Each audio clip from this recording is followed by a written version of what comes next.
Oke, di sini kita akan membahas contoh soal tentang momen inersia. Sama seperti tadi, ini sebuah batang. Nah, di soal di situ bisa kalian lihat di modul itu ada sebuah batang. Bagaimana ketika yang diminta bergerak melalui ujung pusat perputaran di titik A. Di titik A. Sesuai rumus momen inersia yaitu IS sama dengan IPM ditambah MD kuadrat, di mana IS itu momen inersia di titik pusat rotasi.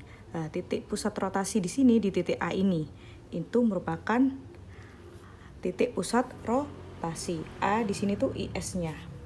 Karena seperti misalkan begini. Ini batang. Titik A di sini.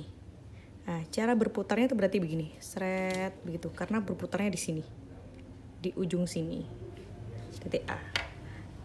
Kemudian IPM, momen inersia benda di pusat massa. Ketika suatu batang di sini, pusat massanya itu ada di tengah-tengahnya, yaitu di sini, pusat massa. Nah, ini tuh merupakan IPM. Massa benda. Nah, benda di sini memiliki massa yang sesuai pada soal. Pada soal di situ diketahui massanya M besar dan panjangnya yaitu L besar. Di sini M besar, kemudian panjangnya L besar. Dan ditanyakan D, jarak antara titik pusat massa ke titik rotasi. Yang ditanyakan jarak sini ke titik tengahnya yaitu berapa? Nah, kita ketahui bahwa titik tengah ini kan setengahnya batang. Berarti L per 2. Berarti D-nya di situ L per 2. D di sini yaitu L per 2 atau setengah L, sama saja, atau setengah L, begitu. Kita langsung masukkan ke dalam IS sama dengan IPM ditambah MD kuadrat. Oke, langsung saja. Di mana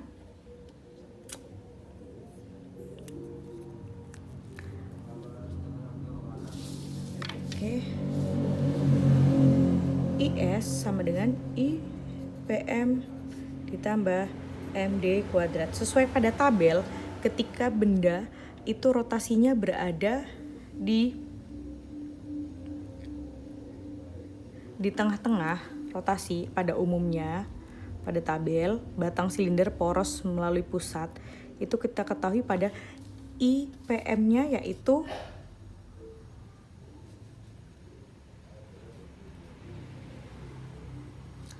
setengah,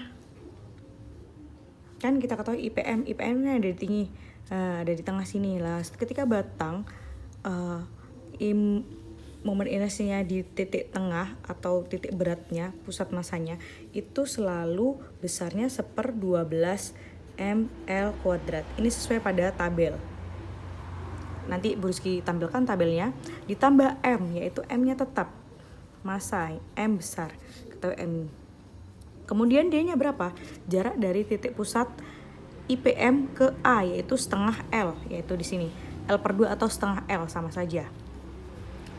Kita tulis setengah L kuadrat ini. Langsung setengah atau 1/12 ml kuadrat ditambah di sini menjadi M, setengah dikuadratkan jadi 1/4 L kuadrat. Ketika dijumlahkan, kita sama-sama jadikan per 12. ml kuadratnya kita keluarkan di samping. 12, ini 1, 12 dibagi 4, 3. Jadi IS-nya yaitu 4/12 ml kuadrat. Ini bisa kita perkecil menjadi,